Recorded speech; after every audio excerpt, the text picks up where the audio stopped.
ಇದು ಸಂಡೆಯ mini vlog. ಚೂಡಿ ಪೂಜೆ ಎಲ್ಲ ಮುಗಿಸ್ಕೊಂಡು ನನ್ನ ಈ ಮಾರ್ನಿಂಗ್ ರೂಟೀನನ್ನು ಸ್ಟಾರ್ಟ್ ಮಾಡ್ತಾ ಇದ್ದೇನೆ. ಲಂಚ್ ಪ್ರಿಪ್ರೇಷನ್ ಯಾವ ರೀತಿ ಮಾಡ್ತಾ ಇದ್ದೀನಿ ಅಂತ ನಿಮ್ಮ ಜೊತೆ ಶೇರ್ ಮಾಡ್ತಾ ಇದ್ದೀನಿ. ಬ್ರೇಕ್ಫಾಸ್ಟ್ಗೆ ಅಂತ ನಾನು ಪೂರಿ ಮತ್ತು ಬಾಜಿ ಮಾಡಿಕೊಂಡು ಚೂಡಿ ಪೂಜೆ ಎಲ್ಲ ಮುಗಿಸ್ಕೊಂಡು ಇವತ್ತು ಲಂಚ್ಗೆ ಅಂತ ರೆಡಿ ಮಾಡ್ಕೋತಾ ಇದ್ದೀನಿ. Hi all, this is Sandhya. Welcome back to my channel. ಹೇಗಿದ್ದೀರಾ ನೀವೆಲ್ಲರೂ ಚೆನ್ನಾಗಿದ್ದೀರಾ ಅಂತ ನಾನು ಭಾವಿಸ್ತೀನಿ. ಇವತ್ತು ನಾನು ನನ್ನ ಲಂಚ್ ಪ್ರಿಪ್ರೇಷನನ್ನು ನಿಮ್ಮ ಜೊತೆ ಶೇರ್ ಮಾಡಲಿಕ್ಕಿದ್ದೇನೆ. ಎಗ್ ಬಟರ್ ಮಸಾಲ ಜೊತೆಗೆ ಜೀರಾ ರೈಸ್ ಮಾಡ್ತಾ ಇದ್ದೀನಿ.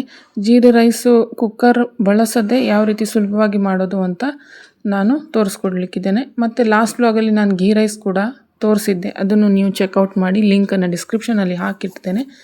ಅದರ ಜೊತೆಗೆ ಒಂದು ತುಂಬಾ ವೈರಲ್ ಆಗಿರುವಂತಹ ಬದನೆಕಾಯಿಯ ಫ್ರೈ ರೆಸಿಪಿ ಕೂಡ ನಿಮ್ಮ ಜೊತೆ ಶೇರ್ ಮಾಡಲಿಕ್ಕಿದ್ದೇನೆ. ಇವೆಲ್ಲ ರೆಸಿಪೀಸನ್ನು ನೋಡ್ಕೊಂಡು ಬರೋಣ. ಇದೆಲ್ಲ ಸ್ಟಾರ್ಟ್ ಮಾಡೋದಕ್ಕಿಂತ ಮುಂಚೆ ನೀವೇನಾದರೂ ನನ್ನ ವಿಡಿಯೋನ ಫಸ್ಟ್ ಟೈಮ್ ನೋಡೋರಾಗಿದ್ದರೆ, ನನ್ನ ವಿಡಿಯೋ ಇಷ್ಟ ಆಗಿದ್ದಲ್ಲಿ ಲೈಕ್, ಶೇರ್, ಸಬ್ಸ್ಕ್ರೈಬ್ ಮಾಡೋದನ್ನು ಮರಿಬೇಡಿ ಫ್ರೆಂಡ್ಸ್. ನನಗೂ ಒಂದು ಮೋಟಿವೇಶನ್ ಸಿಗುತ್ತೆ. ಹಾಗಾದರೆ ಬನ್ನಿ ವಿಡಿಯೋವನ್ನು ಸ್ಟಾರ್ಟ್ ಮಾಡೋಣ. ಕುಕ್ಕರಲ್ಲಿ ನಾನು 6 ಮೊಟ್ಟೆಯನ್ನು ಬೇಯಿಸಲಿಕ್ಕೆ ಹಾಕಿದ್ದೇನೆ. ಒಂದು ವಿಷಲ್ ಬಂದರೆ ಕುಕ್ಕರ್ ರೆಡಿ ಆಗುತ್ತೆ, ಎಗ್ಗು ಬಾಯ್ಲ್ ಆಗುತ್ತೆ. ಇವಾಗ ನಾನು ಒಂದು ಕಡಾಯಿಯಲ್ಲಿ 2ರಿಂದ 3 ಚಮಚದಷ್ಟು ಎಣ್ಣೆನ ಹಾಕ್ಕೊಂಡಿದ್ದೇನೆ. ಮತ್ತು ಹೋಲ್ ಗರಂ ಮಸಾಲ, 2 ಲವಂಗ, 2 ಚಕ್ಕೆ, 2 ಏಲಕ್ಕಿ ಮತ್ತು ದಾಲ್ಚಿನ್ನಿ ಮತ್ತು 2 ಎಲೆಯಷ್ಟು ತೇಜ್ಪತ್ತ ಇವೆಲ್ಲವನ್ನು ಹಾಕಿ ಚೆನ್ನಾಗಿ ಫ್ರೈ ಮಾಡ್ಕೋತಾ ಇದ್ದೇನೆ. 1/4 ಸ್ಪೂನಷ್ಟು ಕಾಳುಮೆಣಸು ಕೂಡ ಹಾಕಿದ್ದೇನೆ. ಇವೆಲ್ಲವನ್ನು ಚೆನ್ನಾಗಿ ಇವಾಗ ಬಾಡಿಸ್ಕೊಂಡು ಅರ್ಧ ಚಮಚದಷ್ಟು ಜೀರಿಗೆ ಕೂಡ ಇದಕ್ಕೆ ಹಾಕ್ಕೊಂಡಿದ್ದೀನಿ. ಇವೆಲ್ಲವನ್ನು ಇವಾಗ ಚೆನ್ನಾಗಿ ಫ್ರೈ ಮಾಡಿಕೊಂಡು, ಇದು ನಾನು ಕುಕ್ಕರ್ ಬಳಸದೆ ಮಾಡ್ತಾ ಇರುವಂತಹ ಮೆಥಡ್. ಇವಾಗ ಫ್ರೈ ಆದಮೇಲೆ ನಾನು 2 ಕಪ್ಪಷ್ಟು ನೀರನ್ನು ಹಾಕ್ಕೊಂಡಿದ್ದೇನೆ.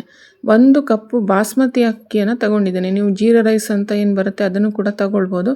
ನಾನಿಲ್ಲಿ ಬಾಸ್ಮತಿ ರೈಸ್ ಅವೈಲೇಬಲ್ ಇರೋದ್ರಿಂದ ಬಾಸ್ಮತಿ ರೈಸನ್ನು ಒಂದು ಅರ್ಧ ಗಂಟೆಯ ಕಾಲ ನೆನೆಸಿಟ್ಟಿದ್ದೇನೆ. ನೋಡಿ, ಎಗ್ ಕೂಡ ಆಗ್ತಾ ಇದೆ. ಇಲ್ಲಿ ಗೀ ರೈಸ್ ನಾನು ಲಾಸ್ಟ್ ರೆಸಿಪಿಯಲ್ಲಿ ಕಾಯಿ ಹಾಲನ್ನು ಹಾಕಿ ಮಾಡೋದನ್ನು ತೋರಿಸಿದ್ದೆ. ಈ ಜೀರಾ ರೈಸಲ್ಲಿ ನಾನು ಕಾಯಿ ಹಾಲನ್ನು ಬಳಸ್ತಾ ಇಲ್ಲ. ಸಿಂಪಲ್ಲಾಗಿ ಯಾವ ರೀತಿ ಮಾಡೋದು ಅಂತ ತೋರಿಸ್ಕೊಡ್ತಾ ಇದ್ದೀನಿ. ಇವಾಗ 2 ಕಪ್ ನೀರು ಹಾಕಿದೆ. ಇದು ಇವಾಗ ಕುದಿಬೇಕು. ನೀರು ಕುದೀತಿರುವ ನೀರಿಗೆ ನಾನು 1 ಕಪ್ಪಷ್ಟು ಅಕ್ಕಿಯನ್ನು, ನೆನೆಸಿಟ್ಕೊಂಡಿರುವಂತಹ ಅಕ್ಕಿಯನ್ನು ಹಾಕ್ತಾ ಇದ್ದೇನೆ. ಸೋನಾ ಮಸೂರಿ ಅಕ್ಕಿಯಲ್ಲಿ ಕೂಡ ಮಾಡಲಿಕ್ಕೆ ಆಗ್ತದೆ. ಇದರಲ್ಲಿ ನಾನು ಎಲ್ಲೂ ಆನಿಯನನ್ನು ಬಳಸಿಲ್ಲ. ಇವೆಲ್ಲವನ್ನು ಚೆನ್ನಾಗಿ ನಾನು ಮಿಕ್ಸ್ ಮಾಡ್ಕೋತಾ ಇದ್ದೀನಿ. ಇಲ್ಲಿ ರುಚಿಗೆ ತಕ್ಕಷ್ಟು ಉಪ್ಪನ್ನು ಕೂಡ ಹಾಕಿ ಇದನ್ನು ನಾನು ಸಿಮ್ ಮಾಡಿ ಇದನ್ನು 12 ನಿಮಿಷಗಳ ಕಾಲ ಬೇಯಿಸಲಿಕ್ಕಿದ್ದೇನೆ. ಅಷ್ಟರಲ್ಲಿ ನಮ್ಮ ಎಗ್ ಕೂಡ ಬಾಯ್ಲ್ ಆಯಿತು. ಕುಕ್ಕರಲ್ಲೇ ಮಾಡಬೇಕು ಅಂತ ಏನಿಲ್ಲ. ಆ ಕಡೆ ಪಾಟ್ ಇಟ್ಬಿಟ್ಟು ಎಗ್ಗನ್ನು ಕೂಡ ಅದರಲ್ಲಿ 10 ನಿಮಿಷಗಳ ಕಾಲ ಬೇಯಿಸ್ಕೋಬೋದು. ನಾನು ಸುಲಭ ಆಗುತ್ತೆ ಅಂದರೆ ಕುಕ್ಕರಲ್ಲಿ ಹಾಕಿದ್ದೀನಿ. ಇವಾಗ ಒಂದು ಕಡಾಯಿ ತಗೊಳ್ಳಿ. ಕಡಾಯಿಯಲ್ಲಿ ನಾನು ಒಂದು 3 ಚಮಚದಷ್ಟು ತುಪ್ಪ ಹಾಕ್ಕೊಂಡಿದ್ದೇನೆ. ಇವಾಗ ನಾವು ಮಾಡ್ತಾ ಇರೋದು ಒಂದು ಎಗ್ ಬಟರ್ ಮಸಾಲ. ಬಟರನ್ನು ಹಾಕಿ ಮಾಡುವಂಥದ್ದು. ನಾನು ಅರ್ಧ ಬಟರ್, 1 ಚಮಚದಷ್ಟು ಬಟರು, 1-2 ಚಮಚದಷ್ಟು ಘೀ ಈ ರೀತಿ ಹಾಕಿಬಿಟ್ಟು 3 ಚಮಚದಷ್ಟು ಮಾಡಿ ಇಟ್ಕೊಂಡಿದ್ದೀನಿ. ಒಂದು 2 ಈರುಳ್ಳಿಯನ್ನು ಈ ರೀತಿಯಾಗಿ ಕಟ್ ಮಾಡಿ ನಾನು ಹಾಕ್ತಾಯಿದ್ದೀನಿ. ಇದೆಲ್ಲ ನಾನು ಹುರಿಲಿಕ್ಕಿದ್ದೇನೆ ಗ್ರೇವಿಗೋಸ್ಕರ. ಇದರ ಜೊತೆಗೆ ನಾನು ಈರುಳ್ಳಿ ಫ್ರೈ ಆದ ಮೇಲೆ ಒಂದು 7ರಿಂದ 8 ಎಸಳು ಬೆಳ್ಳುಳ್ಳಿಯನ್ನು ಇಲ್ಲಿಗೆ ಹಾಕ್ತಾ ಇದ್ದೇನೆ. ಜಜ್ಜಿಕೊಂಡಿರುವಂತಹ ಬೆಳ್ಳುಳ್ಳಿಯನ್ನು ಹಾಕ್ತಾ ಇದ್ದೀನಿ. ಇದೇ ಪ್ರೊಸೀಜರಲ್ಲಿ ಮಾಡ್ತಾ ಹೋದರೆ ಎಗ್ ಬಟರ್ ಮಸಾಲ ಮಾಡ್ತಾ ಇರೋದು ಹೋಟೆಲ್ ಸ್ಟೈಲಲ್ಲೇ ಬರುತ್ತೆ ಈ ಗ್ರೇವಿ. ವೆಜಿಟೇರಿಯನ್ಸ್ಗೆ ಈ ಗ್ರೇವಿಯಲ್ಲಿ ನೀವು ಪನ್ನೀರ್ ಹಾಕಿ ಕೂಡ ಮಾಡ್ಕೋಬೋದು. ಚಿಕನ್ ತಿನ್ನೋರಾದರೆ ಇದಕ್ಕೆ ಚಿಕನ್ ಕೂಡ ಹಾಕಿ ಮಾಡ್ಕೋಬೋದು. ಗ್ರೇವಿಯ ಬೇಸ್ ಒಂದೇ ಆಗಿರುತ್ತೆ. ಇವಾಗ ನಾನು ಇದೆಲ್ಲವನ್ನು ಹುರಿದ ಮೇಲೆ 2 ಟೊಮ್ಯಾಟೊವನ್ನು ಹಾಕ್ಕೊಂಡಿದ್ದೇನೆ. ನಾಟಿ ಟೊಮೆಟೊ ಅಲ್ಲ, ಇದು ಆ್ಯಪಲ್ ಟೊಮೆಟೊವನ್ನು ಹಾಕ್ತಾ ಇರೋದು. ಹುಳಿ ಸ್ವಲ್ಪ ಕಡಿಮೆ ಇರುತ್ತೆ ಇದಕ್ಕೆ. ಇದ್ರ ಜೊತೆಗೆ ಹೋಲ್ ಗರಂ ಮಸಾಲ, 1-2ರಿಂದ 3 ಲವಂಗ, 2 ಏಲಕ್ಕಿ, 1 ದಾಲ್ಚಿನ್ನಿ, 2 ಪೆಪ್ಪರು ಈ ರೀತಿ ಎಲ್ಲ ಹಾಕ್ಕೊಂಡು 1/4 ಸ್ಪೂನಷ್ಟು ಜೀರಿಗೆ ಇವೆಷ್ಟನ್ನು ಹಾಕಿ ಇದಕ್ಕೆ ಚೆನ್ನಾಗಿ ನಾವು ಇದನ್ನು ಫ್ರೈ ಮಾಡಬೇಕು. ಹಸಿ ವಾಸನೆ ಹೋಗೋವರೆಗೂ ಚೆನ್ನಾಗಿ ಇದನ್ನು ಫ್ರೈ ಮಾಡ್ಕೋಬೇಕಾಗತ್ತೆ.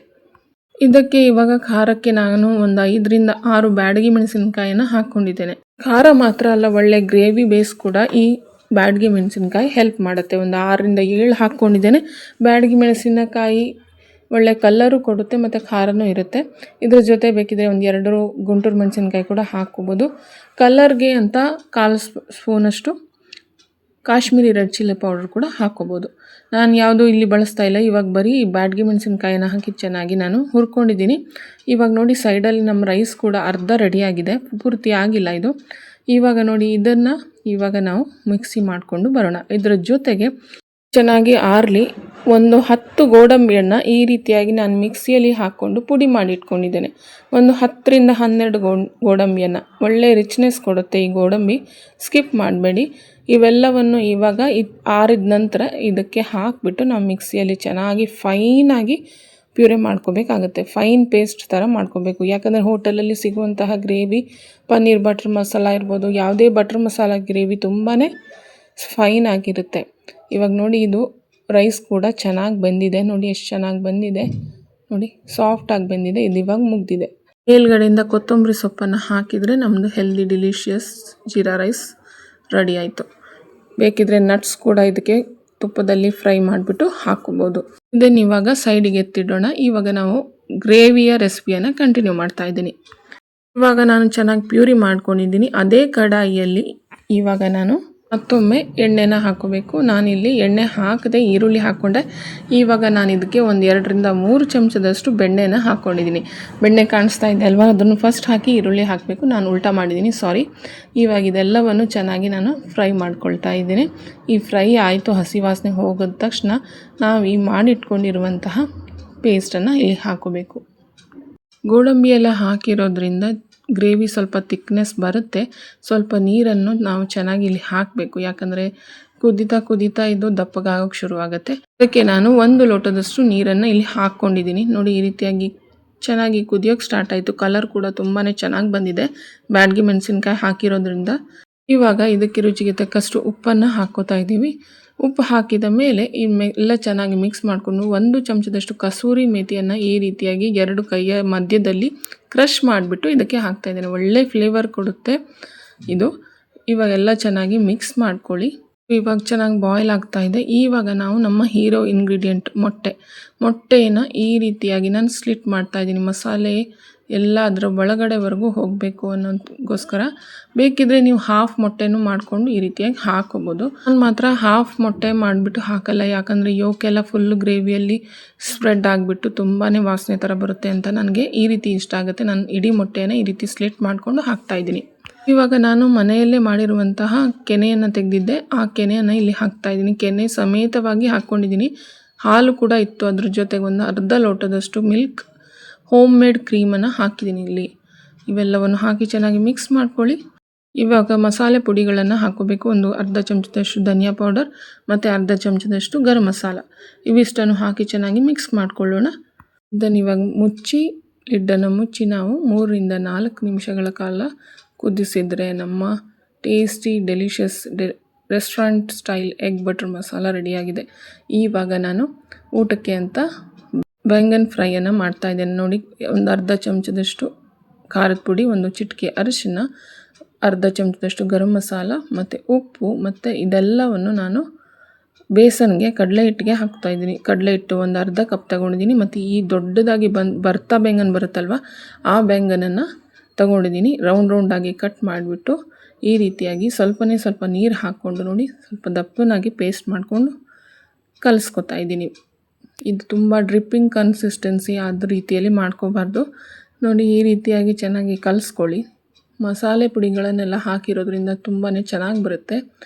ಮಸಾಲೆ ಹಾಕದಿದ್ರೆ ಈ ಬದನೆಕಾಯಿ ತುಂಬಾ ಸಪ್ಪೆ ಆಗಿಬಿಡುತ್ತೆ ಅಂತ ನಾನು ತುಂಬಾ ವೈರಲ್ ಆಗಿರುವಂತಹ ರೆಸಿಪಿ ಇದು.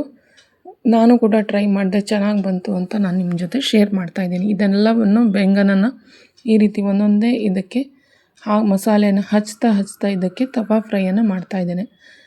2 ತವ ಇಟ್ಕೊಂಡಿದ್ದೀನಿ ಇಲ್ಲಿ ಕಾಯ್ದಲಿಕ್ಕೆ, ಬೇಗ ಆಗಿಬಿಡುತ್ತೆ ಅಂತ. ಇವಾಗ ನೋಡಿ, ಒಂದೊಂದೇ ಈ ರೀತಿ ಎಲ್ಲವನ್ನು ಹಾಕ್ಕೊಂಡು ಚೆನ್ನಾಗಿ ಫ್ರೈ ಮಾಡ್ತಾಯಿದ್ದೇನೆ. ಸೇಮ್ ನಮ್ಮ ಮಟ್ಟುಗುಳ್ಳದಲ್ಲಿ ಕೂಡ ಇದನ್ನು ಮಾಡಿದರೂ ಕೂಡ ಚೆನ್ನಾಗಿ ಆಗ್ಬೋದೇನೋ. ಖಂಡಿತ ಯಾರಾದರೂ ಟ್ರೈ ಮಾಡಿದರೆ ಖಂಡಿತ ನನಗೆ ತಿಳಿಸಿ, ಮತ್ತು ಹೇಗೆ ಬಂತು ಅಂತ ನನಗೆ ಕಮೆಂಟ್ ಮಾಡೋದನ್ನು ಮರಿಬೇಡಿ. ನೋಡಿ, ಹೆಂಚು ಕಾದಿದೆ. ಹೆಂಚಿಗೆ 1-2 ಚಮಚದಷ್ಟು, 1 ಸ್ಪೂನ್ ಅಲ್ಲಿ ಇಲ್ಲಿ ಅಂತ 2 ಎಣ್ಣೆಯನ್ನು ಹಾಕ್ಕೊಂಡಿದ್ದೀನಿ. ಇವಾಗ ಒಂದೊಂದೇ ಇದನ್ನು ಇಡ್ತಾಯಿದ್ದೀನಿ. ನಾನೆಲ್ಲೂ ರವೆ, ಅಕ್ಕಿ ಹಿಟ್ಟು, ಮೈದಾ ಹಿಟ್ಟು ಏನೂ ಬಳಸಿಲ್ಲ. ಸುಮ್ಮನೆ ಬೇಸನ್ಗೆ ಎಲ್ಲ ಮಸಾಲೆಯನ್ನು ಹಾಕ್ಕೊಂಡು ಈ ರೀತಿ ಕೋಟ್ ಮಾಡಿ ಒಂದೊಂದನ್ನೇ ಇಡ್ತಾಯಿದ್ದೀನಿ. ಅವ್ರಿಗೆ ಬೇಕಿದ್ದರೆ ಕಾಶ್ಮೀರಿ ರೆಡ್ ಚಿಲ್ಲಿ ಪೌಡರ್ ಕೂಡ ಹಾಕ್ಕೋಬೋದು. ನೋಡಿ, ಈ ರೀತಿಯಾಗಿ ಎಷ್ಟು ಚೆನ್ನಾಗಿ ಕಾಣಿಸ್ತಾ ಇದೆ. ತುಂಬಾ ಬೇಗ ಬೇಯುತ್ತೆ ಈ ಬದನೆಕಾಯಿ. ಇವಾಗ ಒಂದೊಂದೇ ಟರ್ನ್ ಮಾಡಿ 2 ಸೈಡ್ ಗೋಲ್ಡನ್ ಬ್ರೌನ್ ಆಗೋವರೆಗೂ ಚೆನ್ನಾಗಿ ನಾವು ಇದನ್ನು ಫ್ರೈ ಮಾಡ್ಕೋಬೇಕು. ಇದು ಇವಾಗ ಕ್ರಿಸ್ಪಿಯಾಗಿ ಫ್ರೈ ಆಗಿದೆ. ಇವೆಲ್ಲವನ್ನು ಇವಾಗ ಒಂದು ಪ್ಲೇಟಲ್ಲಿ ತೆಗಿತಾ ಇದ್ದೀನಿ. ನೋಡಿ ಎಷ್ಟು ಚೆನ್ನಾಗಿ ಬಂದಿದೆ. ಖಂಡಿತ ಒಮ್ಮೆ ಟ್ರೈ ಮಾಡಿ. ನಮ್ಮ ಮನೆಗಂತೂ ಎಲ್ರಿಗೂ ತುಂಬಾ ಇಷ್ಟ ಆಯಿತು ಇದು. ಎಣ್ಣೆಯನ್ನು ಜಾಸ್ತಿ ಬಳಸದೆ ಮಾಡಿರುವಂತಹ बैंगन ಫ್ರೈ ಇದು. ಖಂಡಿತ ಒಮ್ಮೆ ಟ್ರೈ ಮಾಡಿ. ಇದು ನನ್ನ ಊಟದ ತಟ್ಟೆ. ಟೈಮ್ ಆಗಿದೆ 1:30. ಸೊ ಈ ವ್ಲಾಗನ್ನು ನಾನು ಇಲ್ಲಿ ಎಂಡ್ ಮಾಡ್ತಾ ಇದ್ದೀನಿ. ವ್ಲಾಗನ್ನು ಇಷ್ಟ ಆಗಿದ್ದಲ್ಲಿ ಲೈಕ್, ಶೇರ್, ಸಬ್ಸ್ಕ್ರೈಬ್ ಮಾಡೋದನ್ನು ಮರಿಬೇಡಿ. ಹಾಗಾದರೆ ಮತ್ತೆ ಸಿಗೋಣ ಮತ್ತಷ್ಟು ರೆಸಿಪೀಸ್ಗಳೊಂದಿಗೆ ಇನ್ನೊಂದು ವ್ಲಾಗಲ್ಲಿ. ಅಲ್ಲಿಯವರೆಗೂ ಹೆಲ್ದಿ ಆಗಿರಿ, ಖುಷಿಯಾಗಿರಿ, and take care of yourself and bye.